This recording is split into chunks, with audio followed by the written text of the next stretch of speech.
The scream came before the sun did. Darian was already awake when the sound tore through the east wing, the kind of scream that did not belong to a nightmare but to something real happening right now. He was out of his chair and moving before the second guard reached his door, his claws already out, his shirt still open at the collar. 3 years of careful, controlled silence in this palace, and it took one sound to remind everyone what he actually was underneath the crown. He reached the nursery corridor in under 10 seconds.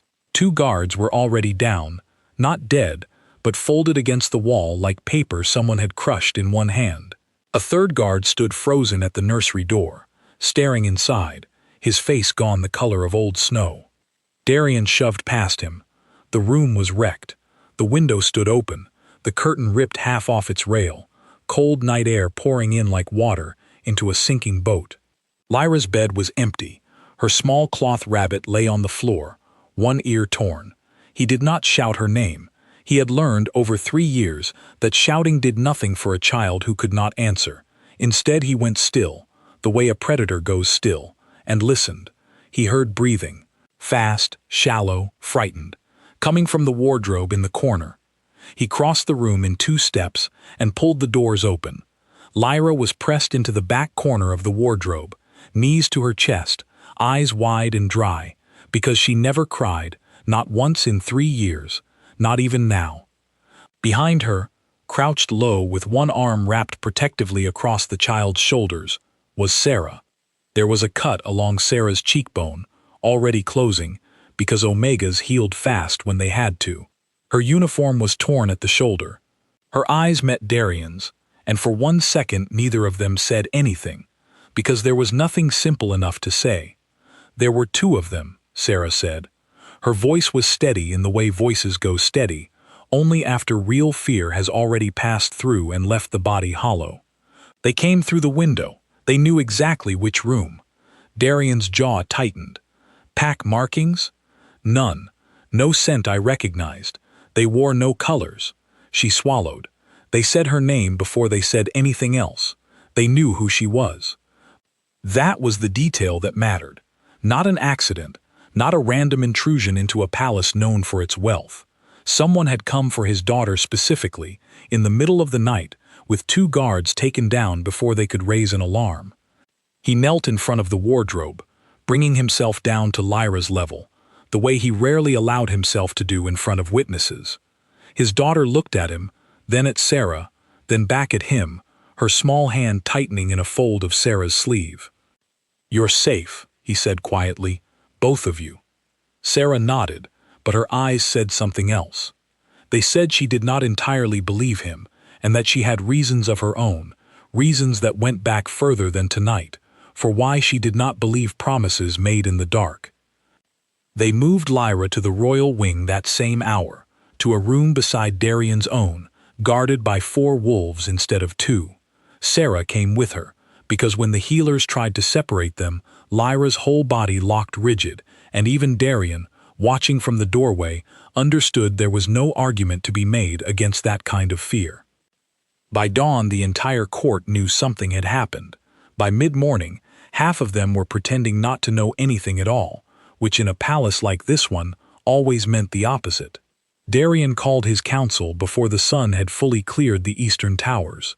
6 advisors sat around the long table, all of them alphas or high betas, all of them carrying the particular tension of people who suspect blame is about to land somewhere close to them. 2 guards were taken down without raising the alarm, Darian said. That does not happen by accident. That happens because someone inside these walls made it possible. Gareth, his oldest advisor, a heavy-set man with a gray-streaked beard and eyes that missed very little, leaned forward. "You believe we have been compromised. I believe someone let them in, or someone told them where to go." Darian's voice did not rise, but the room felt the pressure of it anyway, the way a storm is felt in the ears before it is heard. "Find out who." "And the girl who was in the room," said Owen, a younger advisor with sharper edges and less patience. "The Omega. Has anyone considered that she may not be as innocent as she appears? An unranked worker suddenly at the center of a night attack on the air. Convenient, wouldn't you say? Darian's eyes moved to him slowly. She was cut defending my daughter with her own body. Explain to me how that is convenient for an attacker. Owen did not answer, because there was no answer that did not sound foolish. But the seed had been planted, and Darian knew it would grow whether he wanted it to or not. Palaces were like that. Suspicion did not need evidence.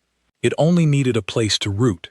He left the council chamber before it could root any further in his own mind, because he did not trust himself yet to separate fear for his daughter from fear of the unknown woman, who had, in one single night, become the only person Lyra would let hold her.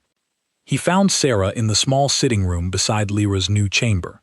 Lyra was finally asleep, curled on a cushioned bench with her rabbit clutched against her chest, its torn ear mended with a rough, hurried stitch that Darian recognized as Sarah's work, done sometime in the last few hours, when no one else had thought to do it at all. Sarah stood when he entered, the way palace staff were trained to, but there was no fear in the movement, only tiredness. "You should rest," Darian said. "I will, once I know she is truly safe." Sarah glanced toward the sleeping child. "She trusts very few people. I did not expect to be one of them, and I do not take it lightly." Darian studied her for a long moment. There was something in the way she spoke, careful and plain, that did not match the low rank stitched into her uniform. Unranked Omegas did not usually speak to kings without flinching. They did not usually stand this straight, even exhausted, even bleeding 2 hours earlier. "Where are you from?" he asked. Not a question dressed as small talk. A real question, the kind kings asked when they wanted real answers. Sarah hesitated, just slightly, just long enough for him to notice. "Far from here," she said. "It does not matter now. It matters if someone attacked my daughter's room and you were the only one strong enough, or willing enough, to stand between them and her." Sarah's eyes flicked to his, sharper than before. "Are you accusing me or thanking me?" "I have not decided," Darian admitted, and there was an honesty in it that surprised them both. "But I intend to find out everything about the 2 men who came through that window, and everything about the woman who fought them off with nothing but her own body between them and my child." Sarah did not look away. "Then we want the same thing," she said. "I want to know who they were, too, because they did not come here by chance, and I do not think you understand yet how much danger is still walking around outside these walls." Something in the way she said it made Darian's chest go cold, colder than the wind that had poured through Lyra's broken window that night. It was not fear of him, it was recognition of the danger itself, spoken like someone who had met it before. He wanted to press her further, but a soft sound stopped him. Lyra had woken. She was sitting up on the bench, her small face turned not toward her father, but toward Sarah, watching her the way a person watches the one solid thing in a room that is otherwise spinning. Sarah crossed to her immediately, kneeling, brushing a strand of hair back from the child's forehead. "You're safe," she murmured, echoing the very words Darian had used hours earlier, except somehow when she said them, they sounded true in a way his own words had not quite managed. Lyra's hand found hers and held on. Darian stood in the doorway and watched his silent daughter lean into a stranger's shoulder as though she had known her for years instead of weeks, and he understood, with a discomfort he did not enjoy, that whatever this woman was hiding, his daughter had already decided to trust her completely. He left the room without another word, because there was investigating to do, and because standing there any longer meant facing a feeling he was not ready to name. Down in the guard barracks, the 2 unconscious attackers were finally waking, chained to iron rings bolted into the stone floor of the lower cells. Darian went to them himself, instead of sending Owen or Gareth, because he wanted to see their faces when they realized exactly whose daughter they had tried to take. The first man said nothing, no matter how the questions were asked. His eyes stayed fixed on the wall behind Darian's head, his jaw locked tight with a discipline that spoke of training, not stubbornness. The second man broke faster. He was younger, and fear moved through him visibly, shaking his hands even as they were bound. "We were only supposed to take the child," he said, voice cracking. That was the order, nothing else. We were told the room would be empty of guards by the time we arrived. Darian's blood went still and sharp at once. Told by whom? The young man's throat worked. I don't know his name. He wore no colors. He paid in gold, no marks on it, nothing that could be traced. He said the girl's silence made her valuable. Said certain people would pay well for a child no one would believe if she ever did speak. The words landed like a blow. Darian had spent 3 years assuming his daughter's silence was simply grief, simply trauma, a wound that would heal or would not on its own private timeline.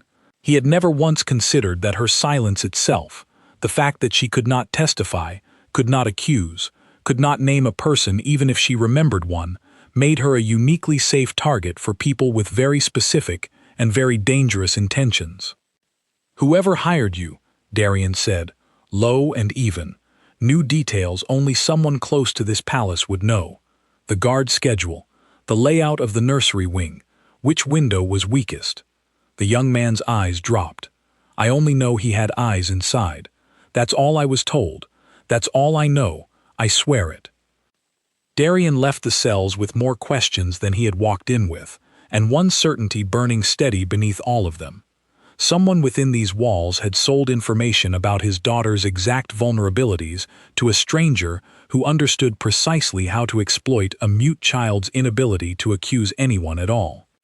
And somewhere close to him, likely close enough to pass him in a hallway without a flicker of guilt on their face, that person was still walking free. He returned to the royal wing as the sun climbed fully into the sky and found Sarah standing at the window of Lyra's new chamber, watching the courtyard below with an expression he could not quite read. Lyra slept again behind her, finally calm. They wanted her because she cannot speak, Darian said quietly, watching Sarah's shoulders for any reaction at all. Because a silent child cannot name the people who take her.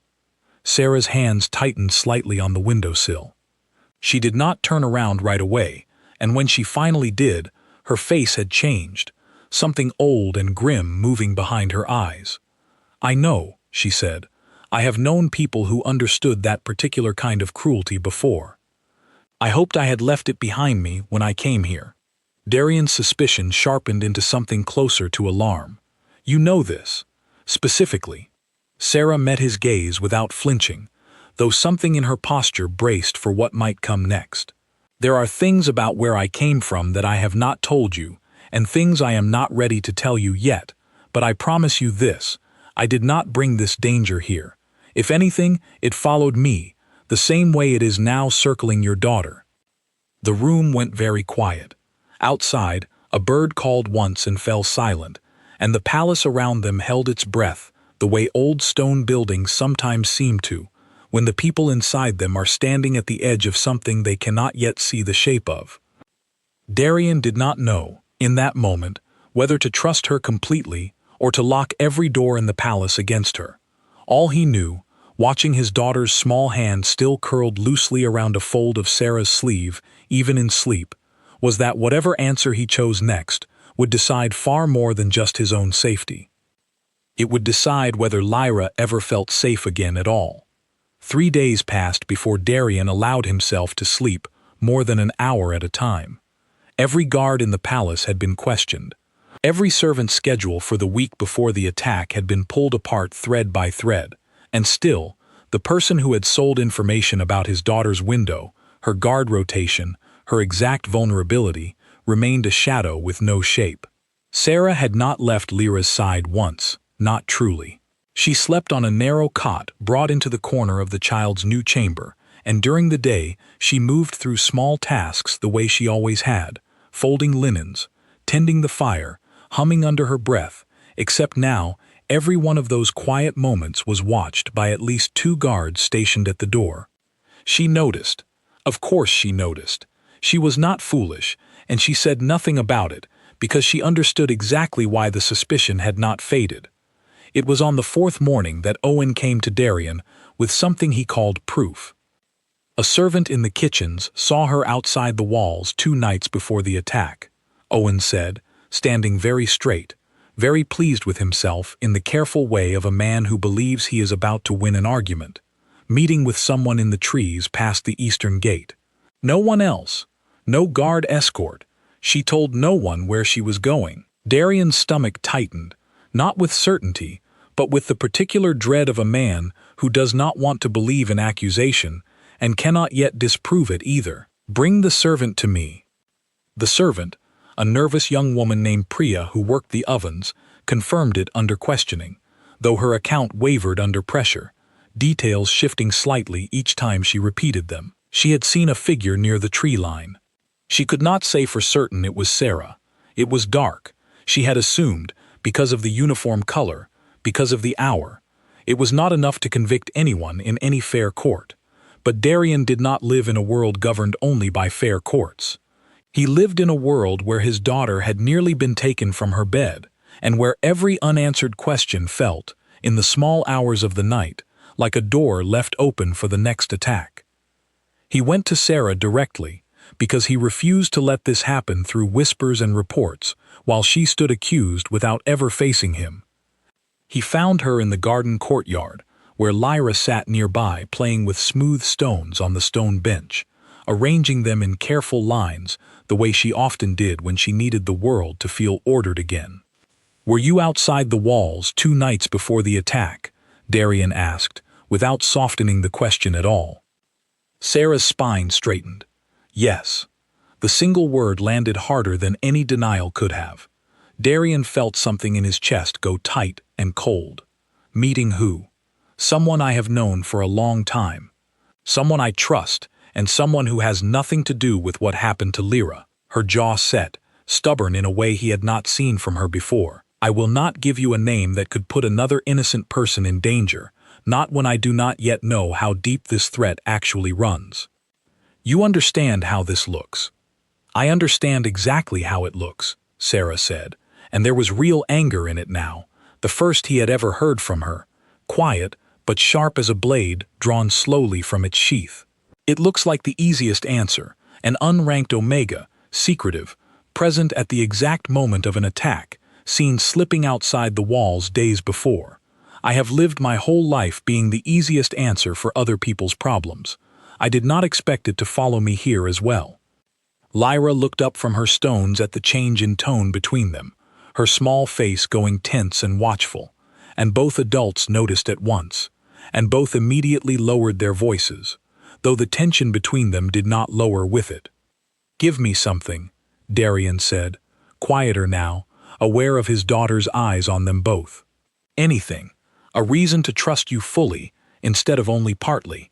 Sarah looked at him for a long moment, and something in her expression wavered, as though she stood at the edge of telling him everything and then, deliberately, chose not to step over it. "The person I met in the trees was warning me," she said finally, "warning me that people from my past might have found where I was living now. I did not report it, because I did not want to believe it was true. I did not want you to send me away before I even had the chance to prove I meant your daughter no harm. It was not the whole truth." Darian could feel that the way he could feel weather changing in his joints, an old instinct sharpened by years of reading liars across a council table. But it was not nothing either, and it explained enough of the shape of things that his suspicion eased, just slightly, just enough to let him breathe without the tightness in his chest doubling him over.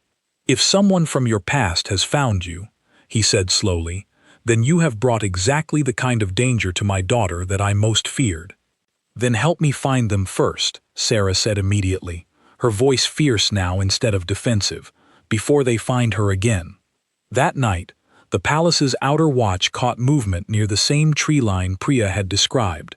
2 guards gave chase and lost the figure in the dark, but not before one of them recovered a torn scrap of cloth caught on a low branch, dyed a deep unfamiliar blue that matched no pack Darian had ever traded with or fought against. He brought the scrap to Sarah the next morning, watching her face carefully as he set it down on the table between them. Her reaction told him everything her words had not.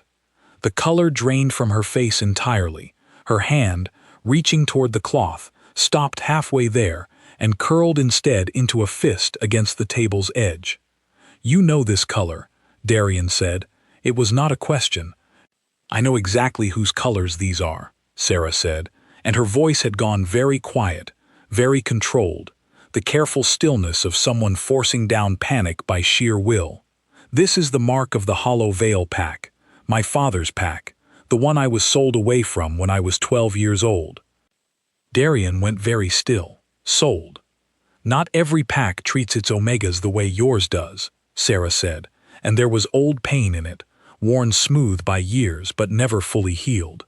In Hollow Veil, unranked children with no strong wolf were considered property before they were considered family. "My father traded me to another pack in exchange for territory rights along a river border. I was 12. I did not see my birth family again until I was nearly grown, and by then there was nothing left to see them for. And now they have found you here.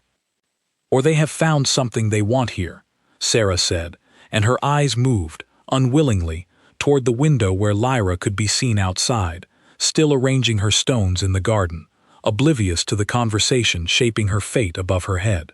Hollow Veil has always dealt in things other packs consider too dangerous or too shameful to touch openly.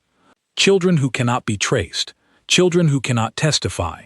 If they learned of a silent heir sitting inside a wealthy palace, unable to name her own attackers even if she remembered their faces, they would see exactly the kind of opportunity a pack like theirs has built its whole reputation exploiting. The pieces slid into place with a horrible, cold clarity. This was never a random attack. It was not even primarily about Darian's crown, or his territory, or his standing among the other packs. It was about a business built on silence, on unaccountable children, on the very specific and monstrous value of a victim who could never point a finger and be believed. "They wanted her because she is exactly what your family once made of you," Darian said quietly.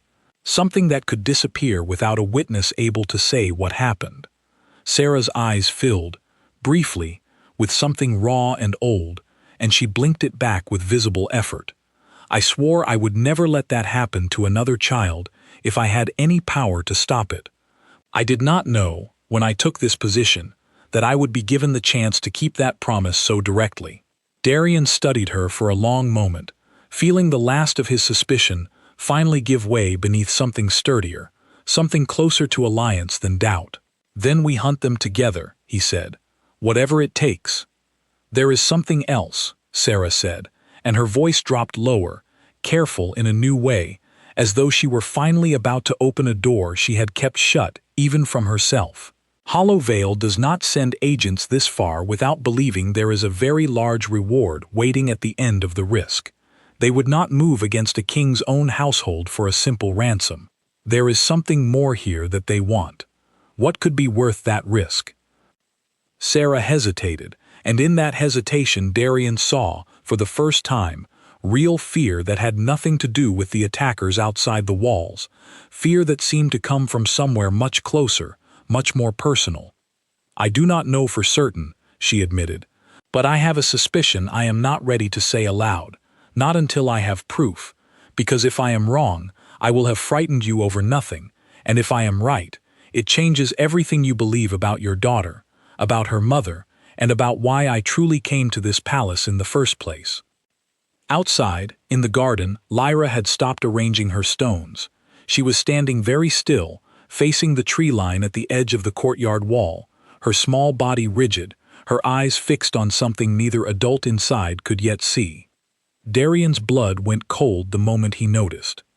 He was moving before he had even finished the thought, Sarah half a step behind him, both of them crossing the room and bursting out into the garden light at the exact same instant. Lyra's stones scattered from her hands and hit the stone path in a sound like scattered teeth. Darian reached his daughter first, sweeping her up against his chest in one motion, his eyes scanning the tree line for any sign of movement, any flash of blue cloth among the shadows.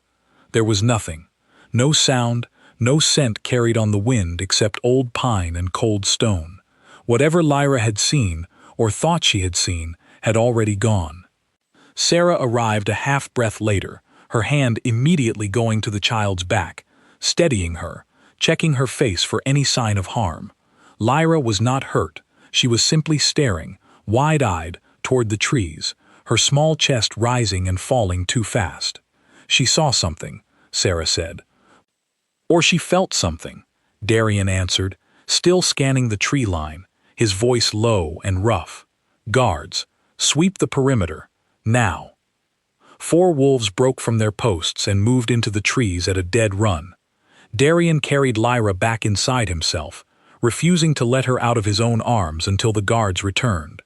Sarah walked close beside them the entire way, her hand resting lightly against Lyra's back, as though she could not make herself stop touching the child, needing the physical proof that she was still there, still whole. The guards returned 20 minutes later with nothing to report. No tracks beyond old animal trails. No scent beyond the usual mix of forest and distant wood smoke. Whatever had frightened Lyra had either fled with impossible speed or had never truly been there at all, which was its own kind of unsettling thought, because it meant the fear living inside his daughter's small body might now be as dangerous as any real attacker outside the walls. That night, for the first time since the attack, Lyra would not settle at all. She refused her bed. She refused the cot beside Sarah's. She sat instead in the corner of the room with her back against the wall, watching the door, watching the window, watching everything at once. The cloth rabbit clutched so tightly against her chest that her small knuckles had gone pale. Darian sat on the floor across from her, an unusual position for a king, but there was no formality left in him by that hour of the night. Only the raw need to make his daughter feel safe again by whatever means were available to him. "I will not let anyone take you," he told her, quiet and certain. "I promise you that."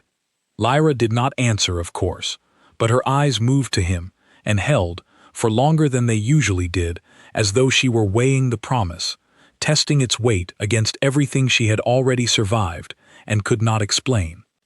Sarah knelt beside them both eventually, and began, very softly, to hum the same tune she always used to settle Lyra to sleep, an old simple melody with no words attached to it, just sound, just rhythm, just something steady in a night that had none of that anywhere else. Slowly, painfully slowly, Lyra's shoulders began to loosen, her grip on the rabbit eased, her eyes, though still fixed on the door, grew heavier, until finally, an hour past midnight, she slid sideways against Sarah's side and slept. Darian watched the two of them, the woman who was not truly a servant and the daughter who could not speak, and felt something shift inside his chest that he did not have a name for yet, something that sat uncomfortably close to gratitude, and something even further beneath that, closer still to fear, because he understood now exactly how much he stood to lose if the danger circling them ever closed its grip. The following days brought no further attacks, but they brought something almost as unsettling, a silence of a different kind, the silence of an enemy regrouping rather than retreating. Darian doubled the guard along the entire perimeter wall. He sent riders to the border packs to ask, quietly, whether anyone had heard rumors of Hollow Veil agents moving through the region. Most answers came back careful and evasive, the particular evasiveness of packs who knew something and did not want to be the ones to say it aloud. It was Gareth, of all people, who finally brought something useful, arriving in Darian's private study late one evening with a folded paper held tightly in one hand and an expression Darian had rarely seen on his oldest advisor's face, something close to alarm. "I found record of a transaction," Gareth said, setting the paper down. "Buried in the estate ledgers from nearly 5 years ago. A payment made from an unnamed source to a physician who once served this palace, around the time of the late Queen's final illness." Darian's whole body went cold and still. "Explain." "The physician left the palace's service shortly after the Queen's death, moved to a small holding 2 days' ride from here, and has lived quietly ever since on money no honest physician's salary could explain." Gareth's voice dropped lower. "I do not yet know what the payment was for, but the timing troubles me greatly, my king. It troubles me more than I know how to say plainly." Darian's mind moved immediately to the one place he had refused to let it go for 3 long years, to the death of his mate, to the fever that had taken her so suddenly. No one had ever fully explained why a healthy young queen could fall and never rise again within the space of 2 terrible days. "Bring the physician here," Darian said, his voice gone very quiet, very dangerous. "I do not care what it costs, or what excuse must be used. I want him standing in this room within the week." Gareth bowed and left immediately, and Darian sat alone in the study long after the door closed, staring at the folded paper as though it might, if he looked at it long enough, finally explain the thing he had spent 3 years refusing to ask anyone, including himself. Had his mate's death truly been illness at all, or had someone made certain of it, the same way someone now seemed determined to make certain of his daughter's fate? He found Sarah later that night in the corridor outside Lyra's room, standing very still, as though she had been standing there for some time already, lost in thought. "I need to ask you something," Darian said, "and I need you to answer honestly, whatever the cost." Sarah turned to face him, something guarded, settling behind her eyes, the look of a person bracing for a blow they had long expected but hoped might never actually land. "You said, days ago, that you had a suspicion you were not ready to say aloud," Darian continued, "about why Hollow Vale would risk this much for my daughter, about what it might mean for the truth of her mother's death." Sarah's breath caught, visibly, in her throat. "I think it is time you told me," Darian said, "because I have just learned that my mate's death may not have been the illness we were told it was, and I think, somehow, you already suspected exactly that." The corridor around them seemed to hold its breath, along with Sarah, the torchlight flickering once against the stone walls, throwing long shadows that stretched and shrank like something alive. Sarah closed her eyes for one long moment, as though gathering the courage for something she had carried alone far too long, and when she opened them again, there were tears standing unshed at their edges, held back by sheer will alone. "Because your mate," she said quietly, "was my sister."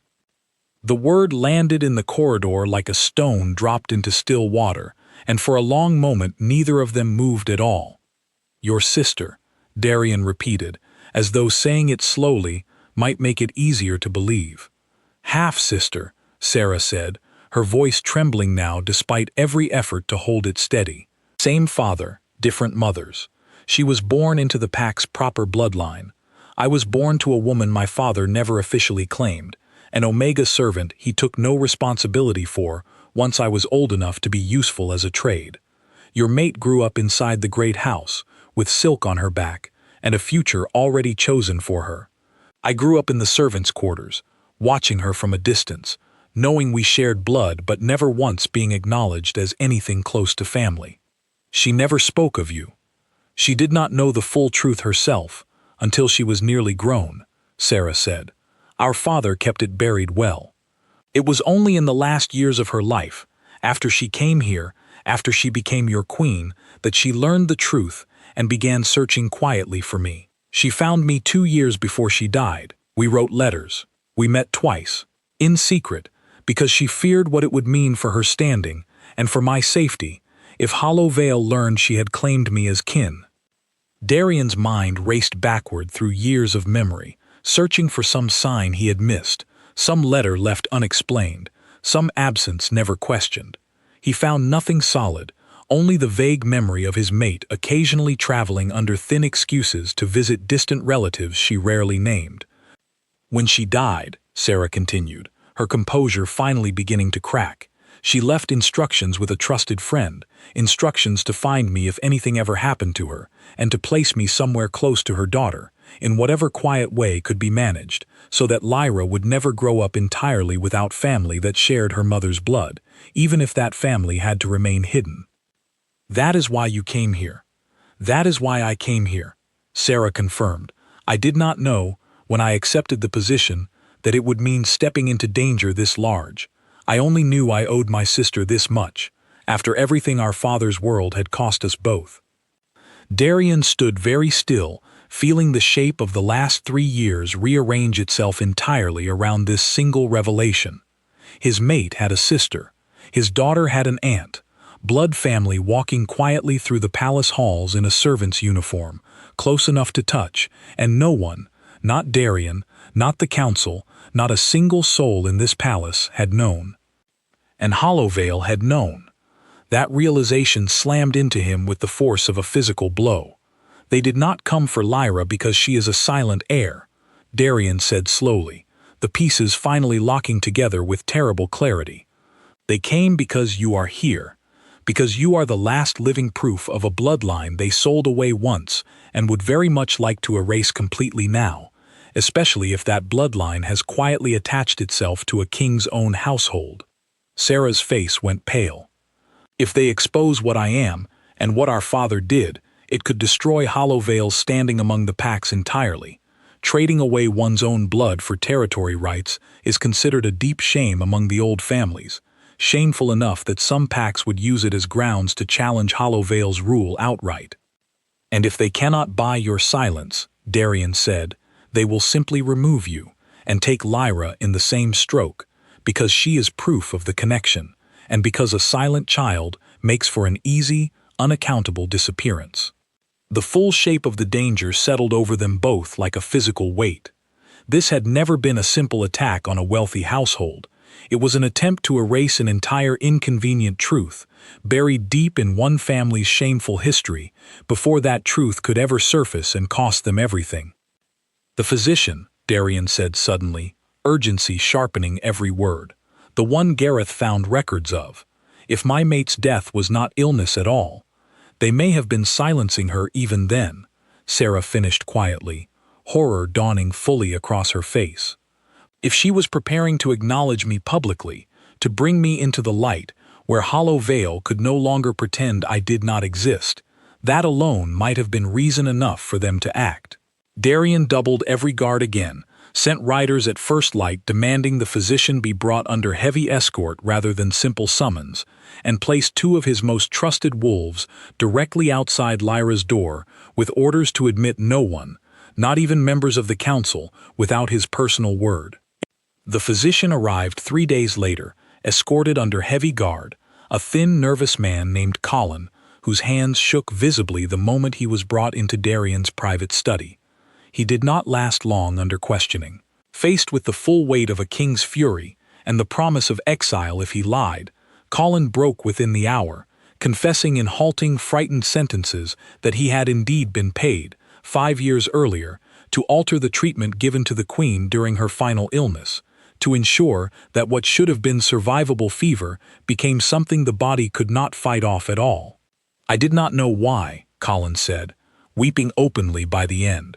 Only that the payment came through Hollowvale channels, and that I was told the queen intended to bring shame upon a proud old bloodline, and that certain people believed the kingdom would be better served if that shame never saw daylight. Darian's hands, gripping the edge of his desk, left cracks in the old wood. His mate had not died of illness at all. She had been murdered, quietly, efficiently, by the very family that had once sold away her own sister, because she had dared to try to bring that sister into the light.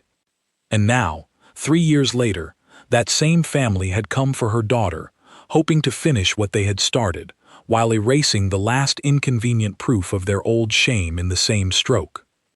Darian moved that same night, gathering every wolf loyal to his crown, preparing to ride out at dawn against whatever remained of Hollowvale's presence near his borders, refusing to wait passively for a third attack when he now finally understood the full shape of the enemy circling his family.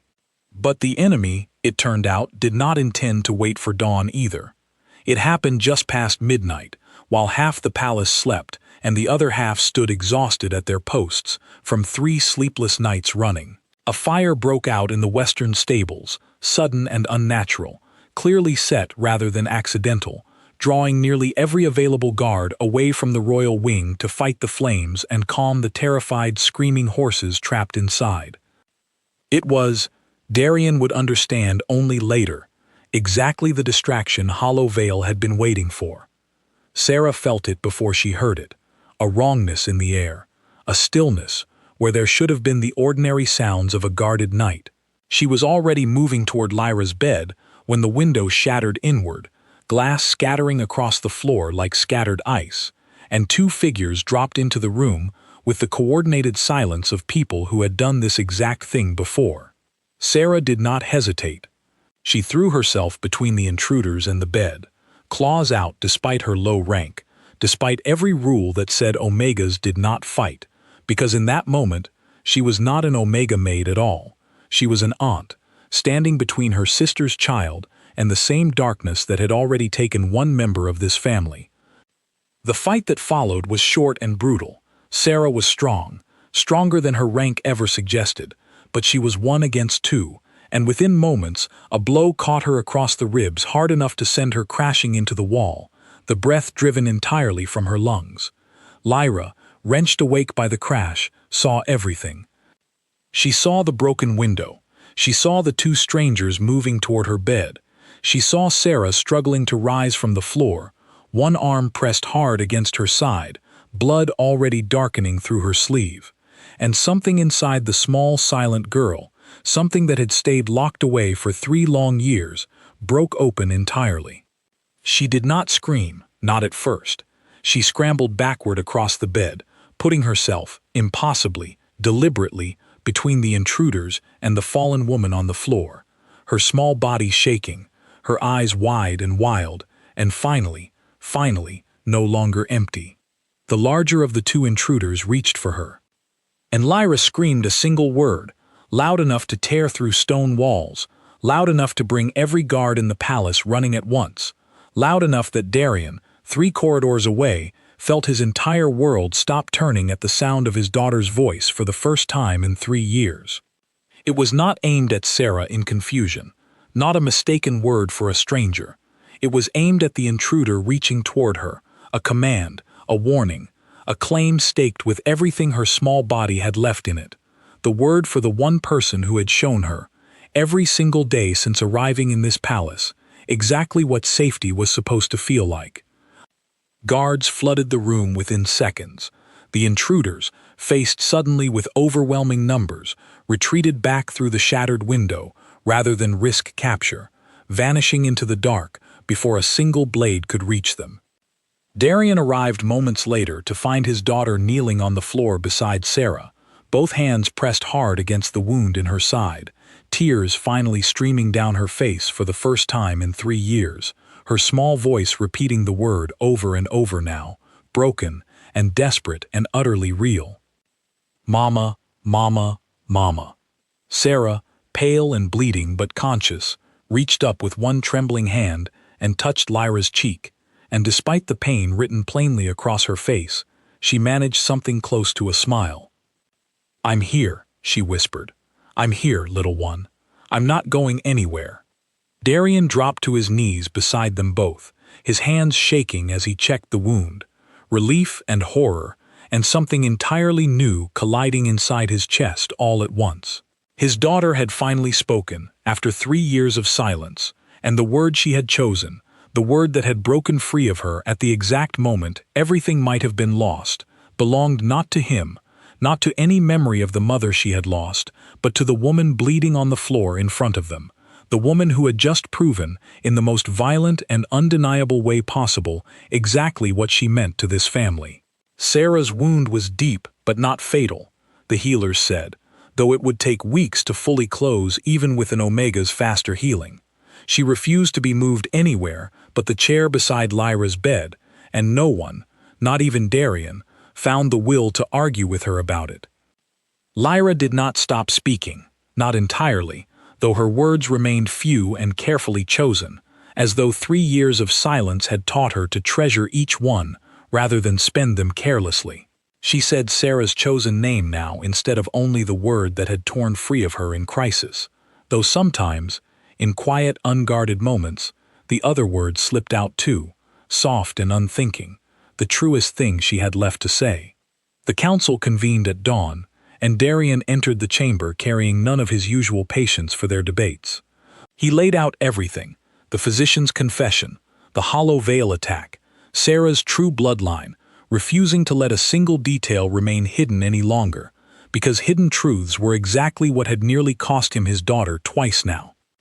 Owen, predictably found the one objection guaranteed to inflame the room: an unranked Omega, secretly the Queen's own sister, concealed from this council for years, present at 2 separate attacks on the air. Forgive me, my king, but does this not still leave room for question rather than certainty? The question was answered when she put her body between 2 armed attackers and my daughter, Darian said, his voice carrying the particular cold weight that ended arguments before they truly began. The question was answered when my daughter, silent for 3 years, spoke her name aloud, rather than mine, in the one moment that mattered most. I will not sit here and let old prejudice against unranked blood cost this palace the one person who has kept my daughter safe twice over. Gareth, ever the steady counterweight to Owen's sharper instincts, spoke next. The larger concern, my king, is not her loyalty. It is Hollow Vale itself. They have twice now sent agents into your own household. They murdered your mate, rather than allow an old shame to surface. They will not simply retreat, because 2 attempts have failed. Then we do not wait for a 3rd attempt, Darian said. We take the fight to them. It was not a popular decision among the more cautious members of the council. Riding openly against another pack's territory carried real risk of wider conflict. But Darian had spent 3 years being cautious and careful, and it had cost him a mate, nearly cost him a daughter twice, and left an entire truth buried that should never have been hidden at all. He was finished being careful in ways that only protected the guilty. He rode out 3 days later with a force large enough to make his intentions unmistakable, leaving the palace under Gareth's command and the royal wing under guard, thick enough that even Owen grudgingly admitted no 3rd attack could realistically succeed in his absence.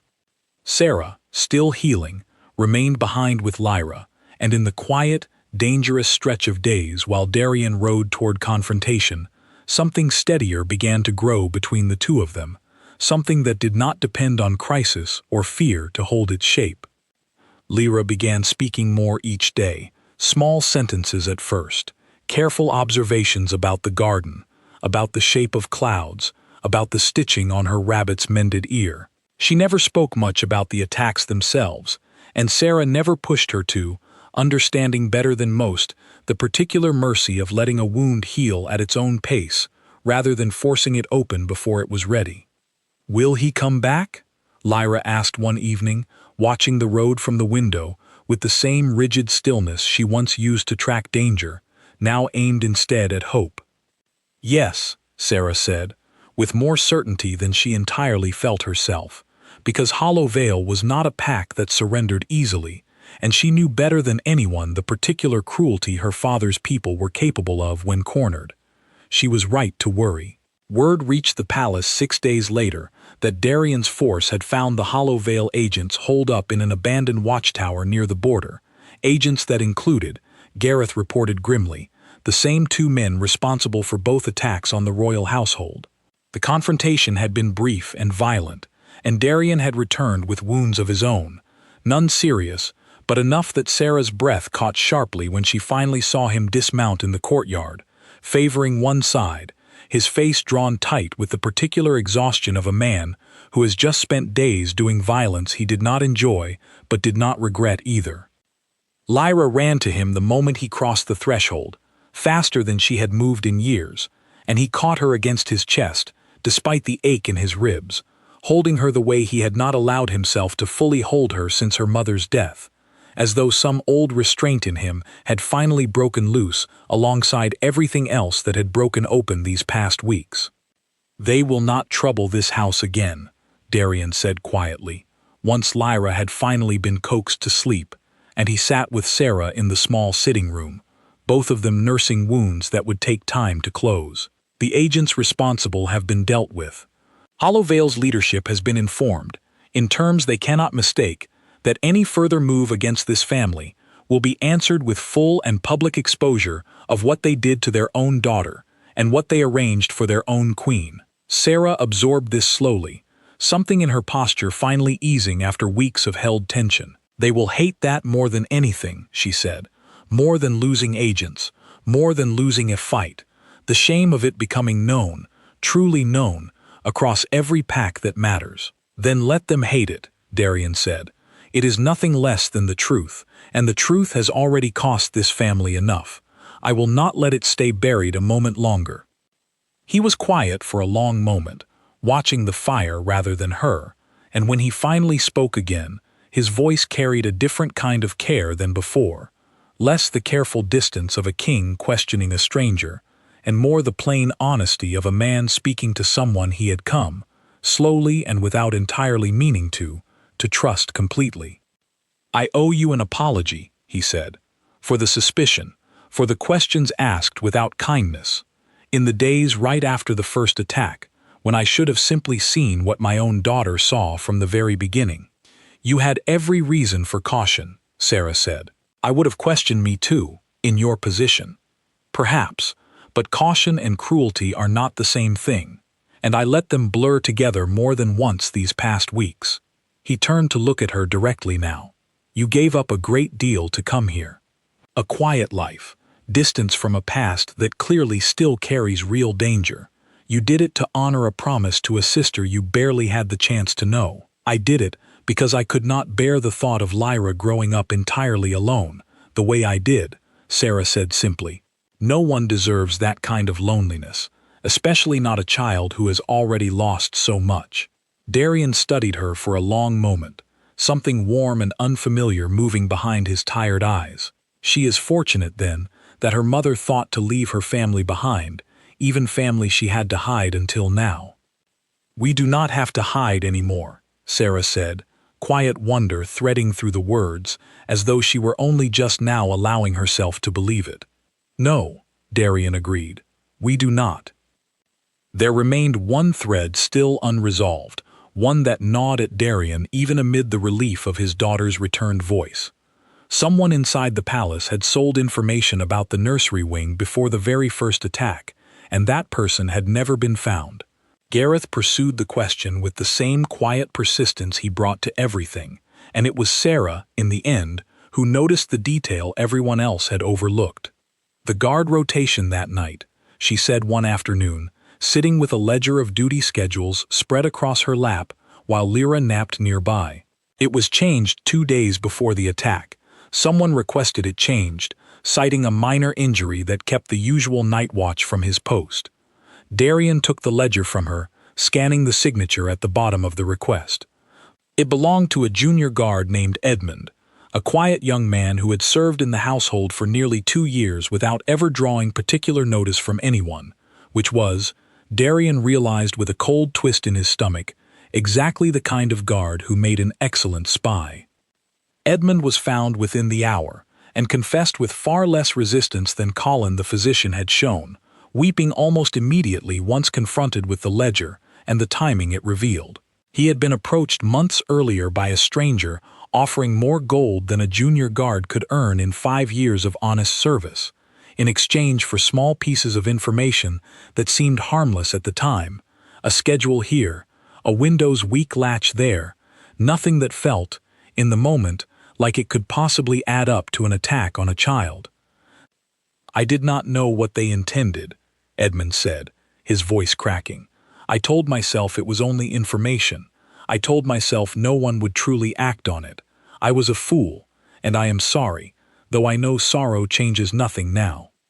Darian looked at the young man for a long time, feeling old anger and a strange, tired pity moving together in his chest. Edmund had not struck the blow himself, had not climbed through any window with violent intent, but he had opened the door through which violence walked, and that could not be forgiven simply because the guilt sat uncomfortably on a young and otherwise unremarkable man. You will not serve in this household again, Darian said finally, but I will not take your life over gold, taken in foolishness rather than malice.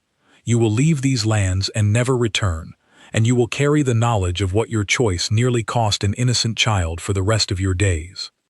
Edmund left before nightfall, escorted to the border under guard, and with his departure the last loose thread of the whole terrible affair finally drew closed. There was no one left inside the walls who had betrayed them, no lingering doubt about who among the household could still be trusted.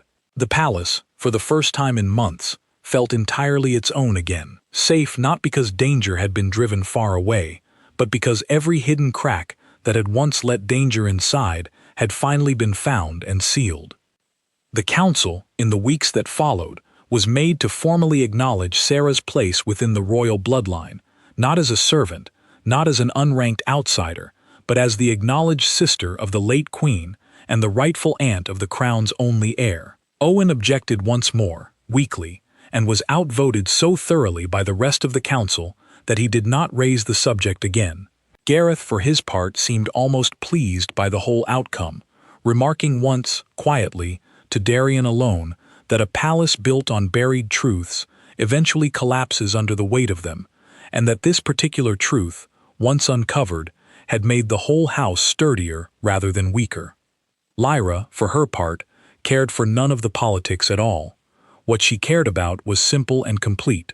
The woman who sang her to sleep every night, who mended torn rabbit ears and hummed while dusting windowsills, who had bled on the floor of her bedroom rather than let anyone take her away, was hers now, openly and permanently, in a way no council vote or bloodline record could ever fully capture, though it was good, Darian thought, watching them together in the garden one quiet afternoon, that the record would finally say so plainly regardless. Autumn came slowly to the palace that year, the leaves along the eastern wall turning the color of old copper, and with it came a kind of quiet the household had not known in a very long time, not the brittle silence of grief, but something softer, something that finally allowed people to breathe. Sarah's wound healed fully by the time the first frost touched the garden stones, though a thin, pale scar remained along her ribs, a permanent mark of the night everything had changed. She wore it without shame, the same way she had stopped hiding the older scar along her collarbone, the one from her childhood in Hollow Vale, the one that had once been a secret and was now simply part of the story she no longer needed to bury. Lyra spoke every day now, not in long streams the way other children her age chattered without pause, but in the careful, deliberate way of someone who had learned young that words carried weight and should be spent with purpose. She asked questions about her mother sometimes, real questions now, not the silent watching she once did instead, and Sarah answered them honestly, sharing memories of a sister she had barely been allowed to know while she lived, piecing together for Lyra a fuller picture of the woman she had lost too young to properly remember on her own. Darian watched this unfold with a feeling he had not expected to feel again after his mate's death, something that was not quite the same love he had once known, but was not entirely separate from it either, a steady warmth that grew instead of struck, built slowly out of shared danger and shared care rather than any single dramatic moment. He did not rush toward naming it, neither did Sarah. There was too much still settling into place for either of them to chase something as uncertain as romance, atop everything else being rebuilt, the council's slow acceptance, Lyra's careful re-emergence into a world that finally let her speak, the ongoing quiet vigilance against a Hollow Vale that had been humbled but not entirely destroyed. But in the small hours of certain evenings, when Lyra had finally been coaxed to sleep and the two of them sat together by the fire, comparing the day's small victories and small worries, the way two people build a shared life without ever formally deciding to, something passed between them that neither felt any need to rush or name aloud. Hollow Vale sent no further agents. Whatever threats Darian had made during his ride to the border had clearly landed with enough weight to hold, at least for now, and reports from allied packs suggested the pack's own leadership was too consumed with internal shame and infighting, once the truth of their treatment of Sarah and their role in the Queen's death became known across the wider territories, to spare much attention for further schemes against a household that had already proven twice too dangerous to underestimate. Colin, the physician, was exiled rather than executed, a mercy Darian granted only because Sarah had asked for it quietly, arguing that enough blood had already been spilled over this particular truth, and that a man living the rest of his life in disgraced exile, stripped of every comfort his guilty silence had purchased him, was punishment enough without adding one more death to a story already heavy with them. The formal ceremony recognizing Sarah's place within the royal bloodline was small, deliberately so, held in the same garden courtyard where Lyra had once frozen at the sight of danger near the tree line, though now the courtyard held nothing but late autumn sunlight and a gathering of the household's most trusted members. Gareth stood as witness. Owen, to his credit, attended as well, offering a stiff but sincere apology to Sarah privately beforehand, which she accepted with more grace than he likely deserved, though grace, Darian was learning, seemed to be one of the quiet gifts Sarah carried without ever making a show of it. Lyra stood beside Sarah throughout the ceremony, holding tightly to her hand, and when the formal words were spoken naming Sarah as recognized aunt and protector of the crown's heir, Lyra looked up and said, clearly, in a voice steady enough that even the guard standing furthest back could hear it, the words she had first spoken in crisis and now spoke freely, in peace, whenever she wished. No one corrected her. No one suggested the word did not fit the formal title just granted.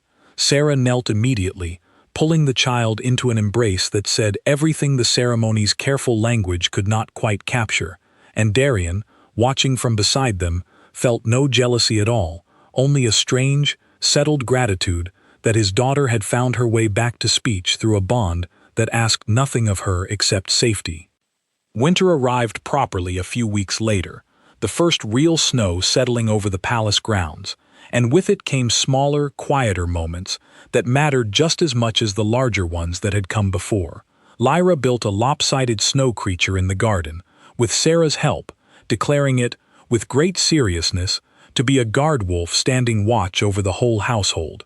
Darian found himself drawn outside more often than duty strictly required, watching the two of them from the garden path, sometimes joining in when Lyra insisted, packing snow into shapes with hands that had, not so long ago, only known how to sign quiet council decrees. One evening, after Lyra had been carried inside asleep, exhausted from an afternoon of snow and laughter, Darian and Sarah remained in the garden a while longer, the cold air sharp and clean around them, the first stars beginning to show through breaks in the winter cloud. "I did not expect this," Sarah admitted quietly, watching her own breath fog in the cold air. "When I accepted this position, I expected quiet service, distance, perhaps a chance to watch my sister's daughter grow from a careful remove. I did not expect any of this." "Neither did I," Darian said. "I expected to spend the rest of my life keeping this palace running on discipline alone, raising a daughter I did not know how to reach, surrounded by advisors who valued caution over truth. I did not expect a woman with a torn sleeve and a stubborn refusal to give up a name to change the entire shape of what this household could become." Sarah glanced at him, something careful and hopeful moving behind her eyes. "And now?" Darian considered the question honestly, the way he had learned, slowly, over these past difficult months, to consider most things that mattered. "Now I find I am no longer in any particular hurry to know exactly what this is between us," he said, "only that I would like the chance to keep finding out, for as long as it takes to become clear." Sarah smiled at that, small and genuine, the kind of smile that did not perform anything for an audience because there was no audience left to perform for, only the quiet garden, the softly falling snow, and the settled, hard-won peace of a household that had finally stopped hiding from its own truths. "I would like that too," she said. They did not seal it with anything dramatic, no sweeping declaration, no sudden embrace beneath the stars, the way old songs might have demanded. Instead, they simply stood together a while longer in the cold, clean air, watching the snow gather softly on the garden stones, two people who had survived enough danger together to know that the steadiest kind of care did not need grand gestures to prove itself real.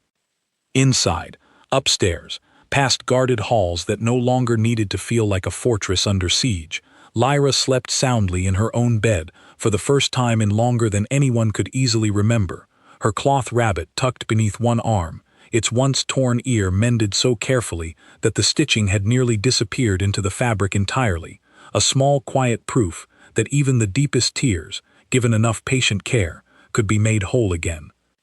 The palace that winter did not forget what had happened. The scars remained, in Sarah's side, in the shattered window long since repaired but never quite forgotten, In the careful new laws Darien pushed through council, recognizing and protecting unranked workers within noble households, laws born directly from watching what nearly happened to a woman the old rules would have dismissed as unworthy of full protection. But scars, Darien had come to understand, were not the same as wounds left open.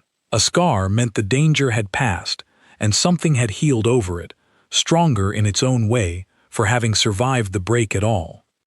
Spring returned to the garden the following year, the same garden where danger had once circled close enough to nearly take everything, now simply a garden again, full of new green growth pushing up through soil that had seen both tragedy and healing in equal measure. Lyra ran through it freely, calling out to Sarah by whichever name felt right in the moment, sometimes formal, mostly not, and Darien watched them both from the shade of the old stone archway, understanding at last that the family he had thought permanently broken by loss had not ended with his mate's death after all, only changed shape, quietly and carefully, into something new, something built out of courage and honesty rather than blood alone, though blood, in the end, had brought them together in the first place, the same way it had once briefly threatened to tear everything apart. He did not know, standing there in the soft spring light, exactly what the coming years would hold, whether the quiet understanding between himself and Sarah would deepen into something with its own formal name, or remain the steady, unhurried partnership it had already become. He found, to his own surprise, that he did not need to know yet. Some things, he had learned the hard way, were better left to grow at their own pace, the same patient pace that had once, against all expectation, coaxed a single word free from a silent child standing at the edge of the worst night of her life. "Mama." It had been a warning then, spoken in crisis, aimed at danger reaching toward the one person who had finally taught her what safety felt like. Now it was simply true, spoken in gardens and hallways and quiet bedtime moments, no longer a desperate cry but a settled fact, the truest and simplest thing left standing after everything that had tried, and failed, to tear this family apart. Years later, when Lyra had grown into a young woman with her mother's steady eyes and her aunt's stubborn courage in equal measure, she would sometimes ask Sarah to tell the story of that first terrible winter, the broken window, the stolen schedules, the physician's quiet confession, the single word that had finally broken free of her at the edge of disaster. Sarah always told it plainly, without dramatizing the fear beyond what it truly deserved, because she believed a child, even one grown into an adult, deserved the truth of her own history rather than a softened version built only for comfort.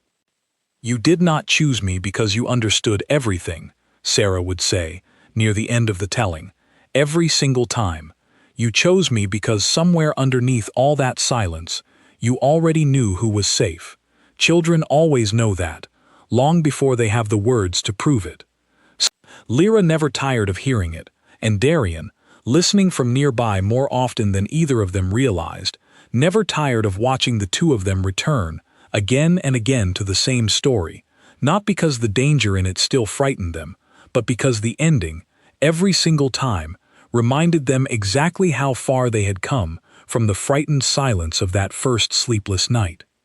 The palace itself changed in small, lasting ways that outlived the immediate crisis entirely. The laws protecting unranked workers within noble households, born from watching Sarah nearly dismissed as unworthy of trust, despite everything she had already sacrificed, remained on the books long after the immediate danger from Hollow Vale had faded into old history. Other packs, hearing of it, began adopting similar protections of their own, until slowly, over years rather than months, the old cruelty that had once let a father trade away his own daughter for river rights became something spoken of with open shame rather than quiet acceptance. Hollow Vale itself never fully recovered its former standing among the packs. The truth of what they had done, both to Sarah as a child and to the queen who had tried to acknowledge her, spread exactly as far and as thoroughly as Darien had promised it would, and no gold or gathered strength could buy back a reputation once every neighboring pack understood precisely what kind of family had been ruling there all along. Gareth served the crown faithfully until old age finally slowed him, and Owen, to everyone's quiet surprise, became in later years one of the strongest voices on the council, arguing for protections rooted in exactly the kind of caution he had once wielded so clumsily against Sarah herself, having learned, the hard way, the difference between careful judgment and simple prejudice dressed up as caution. Darian and Sarah never rushed to name what grew steadily between them, but they never let it fade either, tending it the same patient way Sarah had once tended a torn cloth rabbit's ear, small careful stitches added whenever the moment allowed, until one day, without any single dramatic turning point anyone could later point to exactly, it had simply become the plain and settled shape of their whole shared life, the quiet center around which the rest of the household, safe now and steady, continued to turn. And in every version of the story Lyra ever asked to hear again, the ending stayed exactly the same, unchanged and unchangeable, the truest thing left standing after everything that had once tried so hard to tear it apart. Mama,